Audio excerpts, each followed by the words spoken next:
Hey everybody, this is Jay Seville, head of the Wilmington Real Estate, Wilmington-Real-Estate.com team, even though it's just me, one person. But you know, in real estate, everyone is a team or a group, right? And along those lines, it's sort of like all the realtor photos in their business cards are 10 years older than the realtor is now, and they look quite different. So let's move on to Oak Island real estate. And throughout this video, I will have a few extra keywords stuffed in there because I use these for articles all over the internet. What is going on with the Oak Island real estate market? First, let me skip away from the home page to the Oak Island page. One of the Oak Island pages, and here you have some of the oceanfront homes for sale, for example, because when you Google ocean sale, my website is number one. I had a Realtor, I had a Trulia, etc. I think it's just behind Zillow, but and as far as the independent brokers, I'm right there. Now, with market data, you often gets more complicated than the numbers you see on these summary articles you read in Star News Online or in Newsbreak app or at Zillow itself, etc. Because you can have in any market niches within that market which completely contradict the pricing trends, etc. that you're seeing in the market data. For example, here you have Oak Island real estate prices going up 38% in the last 3 years, which is just insane. But is it really that simple, or is it more nuanced than that? What are the apples to apples versus everything under one median price, essentially getting apples to oranges? So that's what I broke down here for you. Once in a while I do this. It's a little bit time consuming, and that's why I do not do it often, but here we go. What I did was go to, one other thing before I mention that. The other interesting thing about Oak Island is we've had this crazy, surreal new construction boom. When I first got here in 2012, I was showing lots of property in Carolina Beach, real estate, and ocean fronts, and we had a big boom there from like 2014 to 2016, and then it's slowed down. They just started running out of places to build, and Carolina Beach is much smaller than Oak Island. But while I was doing that, the prices were going up drastically, and more I was telling people Oak Island is where the value is. You're getting the same homes there for $150,000 less, etc. And out of necessity, the market itself shifted a lot of people there. I had no influence on it because I'm one person and I'm very irrelevant. The market forces at the micro and macro level rule everything. Realtors have no control over this in spite of what the perception might be out there. So since 2012, when there was no new construction, there has been a 2,300% increase in new construction. And a lot of it is from 2016 is when it just exploded off the charts right here. And maybe it's starting to go down a plateau or decrease, and maybe it'll just stay flat from here for a while. But it's an insane set of statistics, the kind of statistics that are eye-catching and fun to look at when you're a real estate blogger like me for Oak Island homes for sale. So let's go apples to apples and see what this means. I took homes from 2016 and I compared them to 2019 and all 2019. So what I did, I took one area. Let me show you the map here.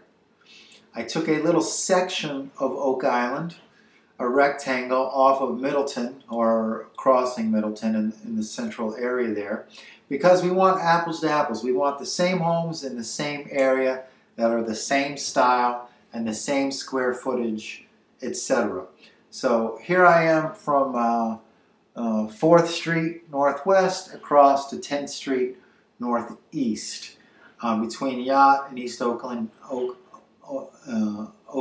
Island Drive. All right.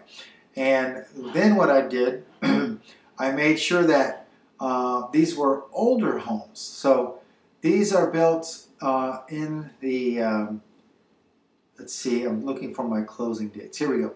So these homes right here, these three, were built in the 80s and 70s. And they are the same size, 1280, 1248, 1301. These three homes. And they're ground level homes, okay?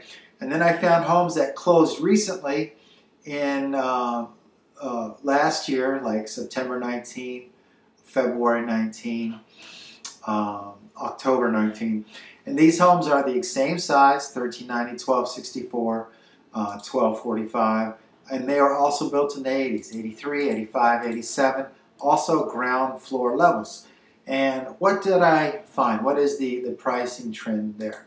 So the same identical homes, same size, older homes, ground level, in the same location, those, I seem to have lost my, here we go, my note here. Those, let me see if I can get it bigger. Those prices went up. The average sold last year was $229,000 for those little cottages on the ground. And 3 years ago, the average sold price was $157,000. That's a 46% increase. So one of the challenges you have here, the least expensive homes, I'll call it the lower middle quartile, those have increased in price a whole bunch. So a lot of these people that could have afforded $175,000 homes, now they've been priced out of that market. And they're going to either have to increase their price range, or they're going to have to move further out in the country, or get a smaller home. And that's sort of a sad situation when you think about it.